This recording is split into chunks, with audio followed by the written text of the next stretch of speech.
नमस्कार, हजुरहरूलाई मेरो किचनमा स्वागत छ। आज मैले दम आलुको रेसिपी लिएर आएको छु। हामीले यसलाई रेस्टुरेन्ट तथा होटल र ढाबाहरूमा पनि सजिलै पाउँछौँ।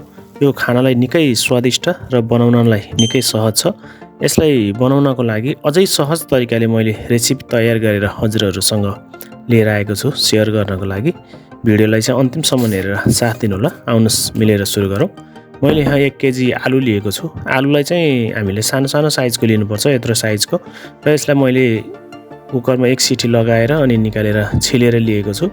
यसलाई चाहिँ हामीले एउटा चम्चा काँटाको सहायताले पल पार्नु पर्दछ।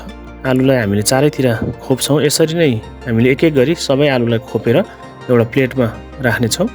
र यसरी राखिसकेपछि अब हामीले यसलाई चाहिँ फ्राई गर्नु पर्दछ। हजुरहरूले यसलाई डिप फ्राई पनि गर्न सक्नुहुन्छ। मैले चाहिँ यसलाई स्यालो फ्राई गरेको छु र एउटा फ्राई प्यान हिट गरेर हामीले यसमा 2 चम्मच जति यसमा तेल राखेर यसलाई चाहिँ स्यालो फ्राई गरेका छौँ। हजुरहरूले यसलाई डिप फ्राई पनि गर्न सक्नुहुन्छ। मैले चाहिँ स्यालो फ्राई मात्रै गरेँ। हामीले आलुलाई चाहिँ लो टु मिडियम हिटमा पकाउनु पर्दछ। आलु यता पाक्दै गर्छ, फ्राई हुँदै गर्छ, हामी मसलाको तयारी गरौँ। अब हामीलाई एउटा बाउलको आवश्यक पर्छ। त्यसपछि मैले यसमा बेसार राखेँ। त्यस्तै काश्मिरी मिर्च पाउडर पनि यसमा राखेको छु। जिराको पाउडर मैले यसमा राखेँ र हामीले धनियाको पाउडर पनि यसमा राखेका छौँ। त्यसपछि स्वाद अनुसार खुर्सानी पाउडर राख्न सकिन्छ र मैले थोरै करी पाउडर पनि यसमा एड गरेको छु र पानी राखेर हामीले यसको घोल तयारी गर्नुपर्छ। यसरी घोल तयारी गरेर हामीले मसलालाई प्यानमा हाल्दा चाहिँ मसला डढ्न पाउँदैन र राम्रोसँग यो पाक्छ। त्यसपछि मैले 2 दाना प्याज लिएको छु मिडियम साइजको, अनि छिलेको लसुन 5-7 पिस र सानो अदुवाको टुक्रा लिएको छु र मैले प्याजलाई काटेको छु। प्याजलाई चाहिँ हामीले फाइन गरेर काट्नु पर्दैन, किनभने यसलाई मैले मिक्सचरको जारमा राखेर पिस्ने छु। त्यस्तै अदुवा र लसुन पनि मैले सानो सानो टुक्रा बनाएर काटेको छु। यसलाई चाहिँ मैले एउटा मिक्सचरको जारमा राखेर यसलाई मैले फाइन पेस्ट गराउने छु। यसरी हामीले पेस्ट गराएर बनायो भने पकाउनलाई ज्यादै सजिलो हुन्छ। हाम्रो अदुवा, लसुन र प्याजको पेस्ट पिसेर तयारी भइसकेको छ। यसलाई हामीले बोइल गरेर पनि पिस्न सकिन्छ। अदुवा, लसुन र प्याजलाई हामीले काटेर बोइल गरेर पनि पिस्न सकिन्छ। मैले चाहिँ यहाँ काँचै पिसेको छु र एउटा बाउलमा राखेर अब मैले फेरि टमाटर लिएको छु। 4 दाना टमाटर लिएको छु। टमाटरलाई पनि मैले काटेर टमाटरको पनि पेस्ट तयारी गर्नेछु। टमाटरलाई पनि हामीले मसिनो बनाउनु पर्दैन, यसलाई पनि पिस्ने भएकोले यसलाई रफ काट्दा हुन्छ र उठाएर यसलाई पनि एउटा मिक्सचरको जारमा राख्नु पर्दछ। त्यस्तै मैले 12-15 पिस जति काजु भिजाएर राखेको थिएँ 2-3 घन्टा जति, त्यसलाई पनि मैले यसमा एड गरेको छु र यसको पनि अब हामीले फाइन पेस्ट तयारी गर्नुपर्छ। हजुरहरूले देख्न सक्नुहुन्छ फाइन पेस्ट तयारी भइसकेको छ। अब हामीले आलु पनि उता फ्राई गर्दैछौँ। मैले बिचबिचमा आलु चलाउँदै गरेको थिएँ। हजुरहरूले देख्न सक्नुहुन्छ आलु रेडी भइसकेको छ। अब आलुलाई चाहिँ मैले निकालेर एउटा प्लेटमा राख्नेछु।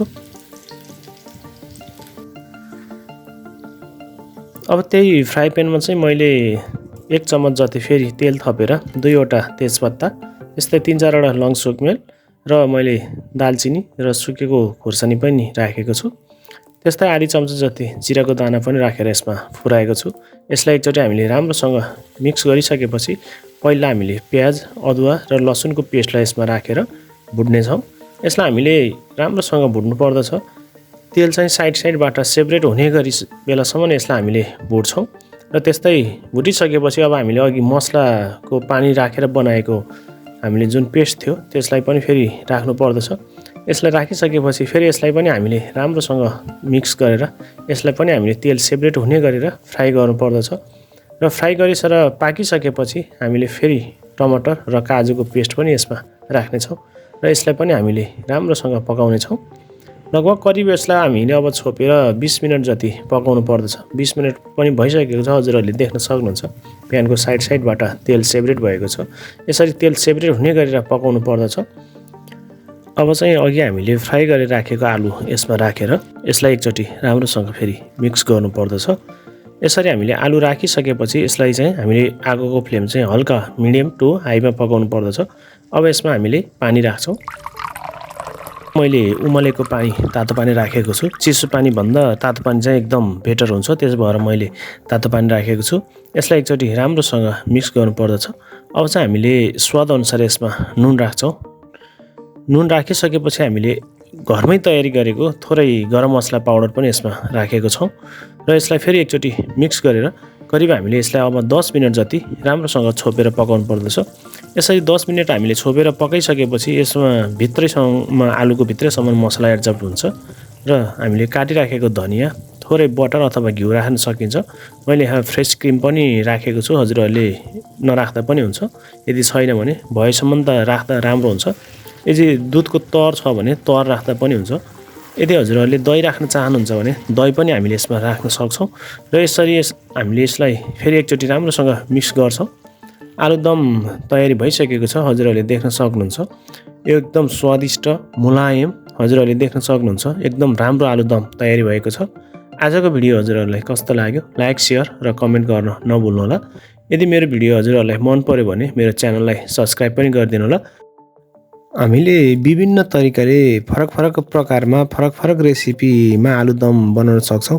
अर्को पटक चाहिँ म हजुरहरूसँग बिना अदुवा, लसुन र प्याजको आलुदमको रेसिपी लिएर आउनेछु। आजको भिडियो हजुरहरूलाई कस्तो लाग्यो लाइक, सेयर र कमेन्ट गर्न नबिर्सनु होला। यदि मेरो च्यानलमा नयाँ हुनुहुन्छ भने च्यानललाई सब्स्क्राइब पनि गरिदिनु होला। आगामी दिनहरूमा पनि हजुरहरूसँग भेट गर्नेछु। यतिन्जेलसम्मको लागि बिदा चाहन्छु।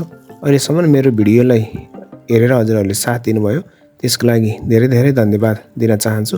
हजुरहरूको दिन शुभ रहोस्। हस्त, धन्यवाद।